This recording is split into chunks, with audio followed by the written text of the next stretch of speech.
नमस्कार, मैं हूं योगाचार्य कृष्ण बिहारी वाजपेयी और आप देख रहे हैं यूपी 24 नेटवर्क। आज हम बात करेंगे थायराइड के विषय में। थायराइड क्या है, थायराइड के लक्षण क्या हैं, थायराइड के कारण क्या हैं, थायराइड में किन किन चीज़ों का बचाव करना चाहिए, थायराइड में आपका आहार कैसा होना चाहिए, यौगिक समाधान क्या है, योग कौन सा होना चाहिए, आसन क्या होने चाहिए, प्राणायाम कैसा होना चाहिए, इसमें मुद्राएं और बंद का क्या प्रभाव है, और यौगिक संपूर्ण समाधान कैसा होना चाहिए, ऋतुचर्या क्या होनी चाहिए, दिनचर्या क्या होनी चाहिए, और डायबिटीज से थायराइड से कौन सी बड़ी बीमारी हो सकती हैं। तो आइए शुरू करते हैं।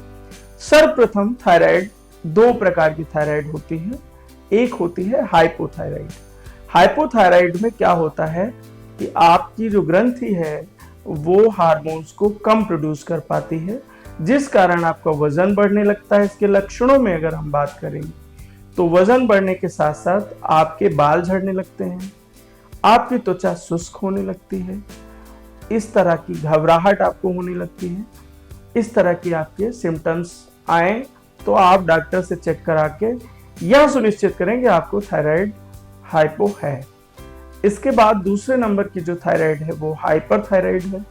हाइपरथायराइड के लक्षणों में जब हाइपरथायराइड किसी भी व्यक्ति को होती है तो वो अधिक मात्रा में जो हार्मोन्स है वो प्रोड्यूस करने लगती है, जिस कारण से शरीर का वजन घटने लगता है, उसकी धड़कन तेज हो जाती है, पसीना आने लगता है और चिड़चिड़ापन बढ़ जाता है। तो ऐसी अगर आपको सिम्टम्स हों तो आप जा करके इसको पहले चेक करा लें, और चेक कराने के बाद आपको सर्वप्रथम इसके यौगिक समाधान का ध्यान देना होगा। तो आइए इसके कारणों के विषय में भी जान लें कि थायराइड होने के क्या कारण हैं। थायराइड होने का जो सबसे बड़ा कारण है वो आजकल की जो जीवन शैली है, उस जीवन शैली में हम व्यायाम को इग्नोर करते हैं, आहार शुद्ध नहीं लेते हैं, और इन सभी कारणों से जो नींद है ये ठीक से नहीं लेते हैं। तो सबसे ज़्यादा जो मूल कारण है वो आपकी योग और प्राणायाम और एक्सरसाइज का ना होना। तो आपका कोई भी मानसिक कार्य तो होते हैं लेकिन शारीरिक श्रम नहीं होने के कारण थायराइड ग्रंथि अपना ठीक से काम नहीं करती। अधिक तनाव होने के कारण भी हार्मोन्स इनबैलेंस होते हैं।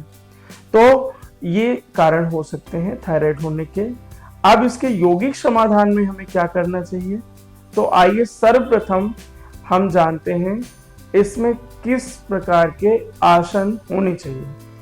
आसनों के विषय में हम अगर बात करें तो थायराइड के लिए सबसे उपयोगी जो 4 आसन हैं उनमें पहला आसन है सर्वांगासन। सर्वांगासन से थायराइड में बहुत जल्दी लाभ होता है। सर्वांगासन लेटकर किया जाने वाला आसन है। इस आसन के प्रभाव से थायराइड ग्रंथि पर दबाव पड़ता है और जिससे वो अपना हार्मोन प्रोड्यूस करना बैलेंस कर लेती है। अगर अधिक है तो कम हो जाएगा, कम है तो नॉर्मल हो जाएगा। तो ये आपका सर्वांगासन बहुत उपयोगी है। इसके साथ साथ लेटकर ही किया जाने वाला सेतुबंध आसन इसके लिए बहुत उपयोगी आसन है। फिर बैठकर करने वाले आसनों में अगर हम बात करें तो उष्टासन बहुत उपयोगी आसन सिद्ध होगा। इसके साथ ही साथ अगर हम पश्चिमोत्तानासन, धनुरासन, लेट कर किए जाने वाले, पेट के भर लेट के किए जाने वाले आसनों में शलभासन, धनुरासन और भुजंगासन करें तो ये आसन भी उपयोगी सिद्ध हो सकते हैं। इसके साथ साथ बैठ करके हम प्राणायाम जो करेंगे इसमें भ्रस्त्रिका प्राणायाम, भ्रामरी प्राणायाम और इसके साथ साथ उज्जाई प्राणायाम सर्वाधिक लाभकारी है। उज्जाई प्राणायाम के प्रयोग से थायराइड बहुत जल्दी कंट्रोल होती है। अब हम बात करेंगे मुद्राओं की। तो मुद्राओं में योग मुद्रा आपके लिए बहुत हितकर है। अगर हम बंद की बात करें तो जालंधर बंद इस थायराइड की समस्या के लिए बहुत उपयोगी सिद्ध होगा। किंतु जालंधर बंद करना आसान नहीं होता, तो उसे किसी योग्य योग शिक्षक की सलाह लेकर ही करना चाहिए। तो हमारे वीडियो में भी आगे दिखाया जाएगा, तो उसे देखकर भी आप इसे कर सकते हैं। इसके साथ हम आहार की बात करें तो थायराइड वाले व्यक्ति को हाइपो या हाइपर दोनों तरह की थायराइड में तला भुना खाना वर्जित है। बाहर के भोजन को अवॉइड करें, पिज्जा बर्गर आदि को अवॉइड करें और 3 घंटे से अधिक समय का बना हुआ भोजन नहीं करना चाहिए। आयुर्वेद कहता है कि मैक्सिमम 3 घंटे पहले का बना भोजन ही ग्रहण करना चाहिए। इसके साथ साथ भोजन करने की विधि की बात करें तो आपको जो भोजन करना है वो आधा पेट करना है, अर्थात तो जितनी भूख लगी हो उसका आधा पेट भोजन करें। आधा का तिहाई भाग जल और चौथाई भाग हवा के लिए खाली छोड़ दें। इस प्रकार से अगर आप आहार लेंगे तो आपको निश्चित तौर पे थायराइड की ग्रंथि पर अच्छा अनुकूल प्रभाव पड़ेगा। इसके साथ साथ अगर हम दिनचर्या की बात करें तो प्रातः से लेकर शाम तक की दिनचर्या, आप सुबह प्रातः काल जो आप उठने के बाद सर्वप्रथम ब्रश वगैरह करके फ्रेश होने के बाद आप थोड़ा सा सरसों का तेल या तिल के तेल से कुल्ला करें। नोज में आप 2-2 बूंद तिल का तेल या देसी घी डालें और इसके साथ साथ आप सुबह सुबह थोड़ा टहलने जरूर जाएं, जिससे हार्मोन्स बैलेंस होते हैं। हल्का यौगिक सूक्ष्म व्यायाम जो अभी बताया जाएगा वो करेंगे। इसके साथ साथ आप दिनचर्या में हल्की मालिश पैर के तलवों की हल्के हाथों से मालिश प्रातः और सायंकाल सोते समय अवश्य करें। भोजन समय लें। रात्रि का भोजन सूर्यास्त के पहले या 1 घंटे के अंदर अवश्य ले लें और देर रात तक भोजन ना करें। भोजन समयक होना चाहिए। एक समय का मीन्स आपका भोजन प्रतिदिन एक ही समय पे हो। जब भी करें आप, दोपहर का भोजन अगर आप 2 बजे करते हैं तो रोज 2 बजे करें, 10-15 मिनट आगे पीछे कर सकते हैं। रात्रि का भोजन सूर्यास्त के 1 घंटे के अंदर करते हैं तो वही सेम टाइम करना है रोज।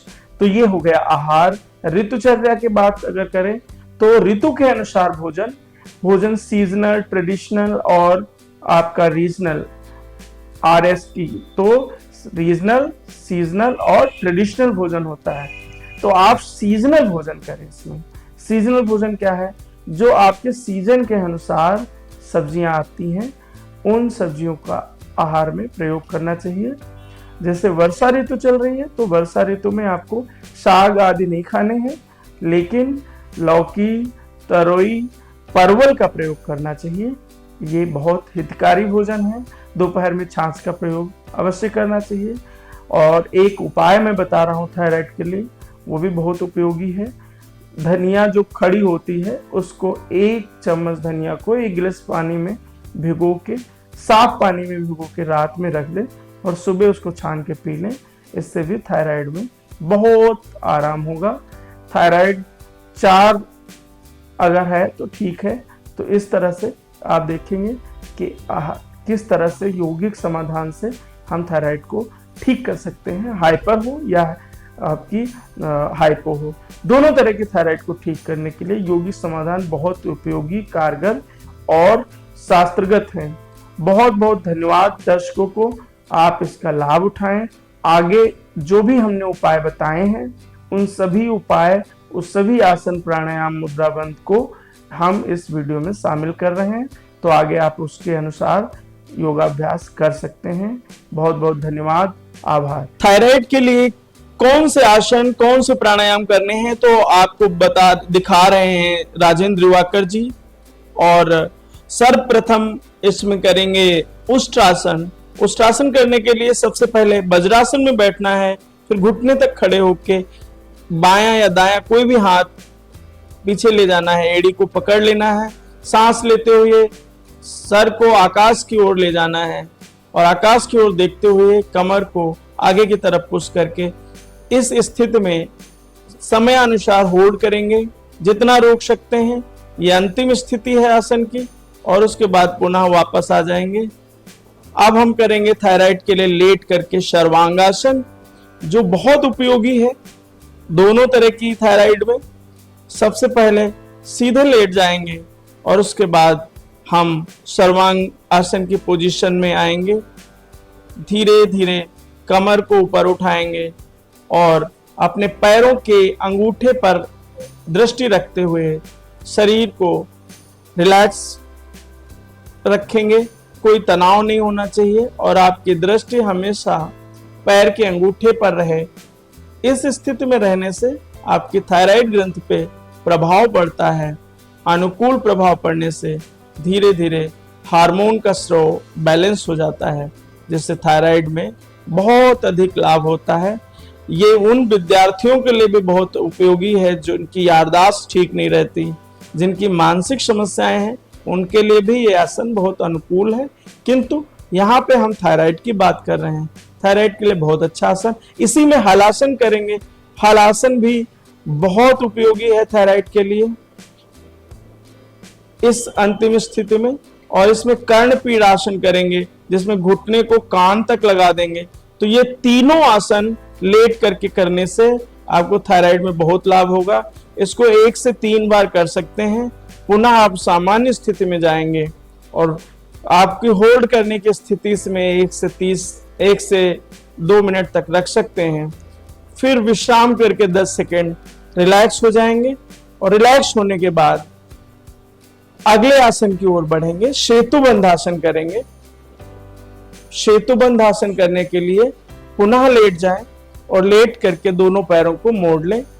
कमर को यथानुसार ऊपर उठाएंगे और एक ब्रिज पोज बनाएंगे। एक सेतु की तरह अपने शरीर को बनाएंगे। इसमें थायराइड ग्रंथि पर अनुकूल प्रभाव पड़ने से थायराइड में बहुत लाभ होता है। साथ ही साथ जिनको पेट की समस्या रहती है, जिनको कमर की समस्या रहती है, उसमें भी ये आसन बहुत उपयोगी है। किंतु हम यहाँ थायराइड की बात कर रहे हैं, तो थायराइड के लिए बहुत अनुकूल आसन है। इसके पश्चात हम बैठ जाएंगे और बैठ करके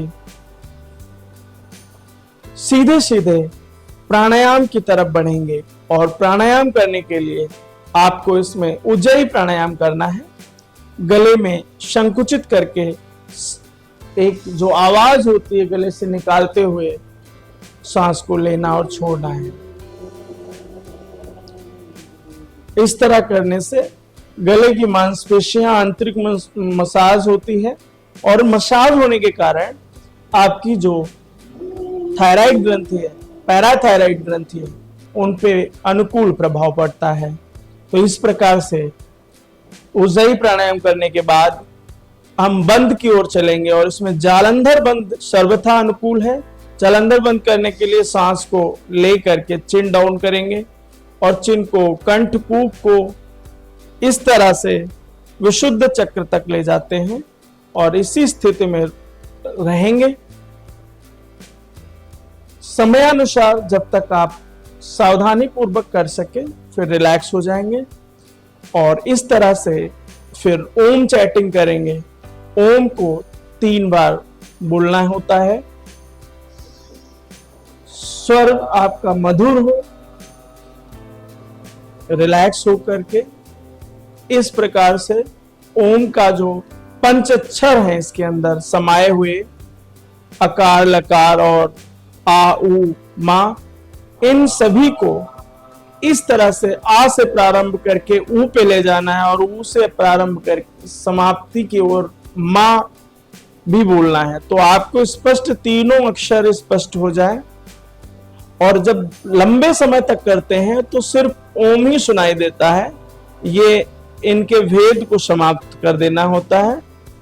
तो ओम का जो चैटिंग है वो थायराइड में स्पंदन करता है, थायराइड ग्रंथि में।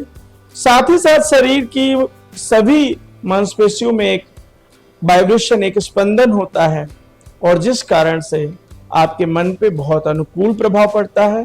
तो थायराइड के लिए ये मुख्य आसन थे, इन्हें सावधानी पूर्वक करें। यदि कोई आपको दूसरी समस्या साथ में है तो आप योग शिक्षक की सलाह ले सकते हैं। सावधानी पूर्वक करना है, अपनी स्थिति के अनुसार करें। बहुत बहुत धन्यवाद।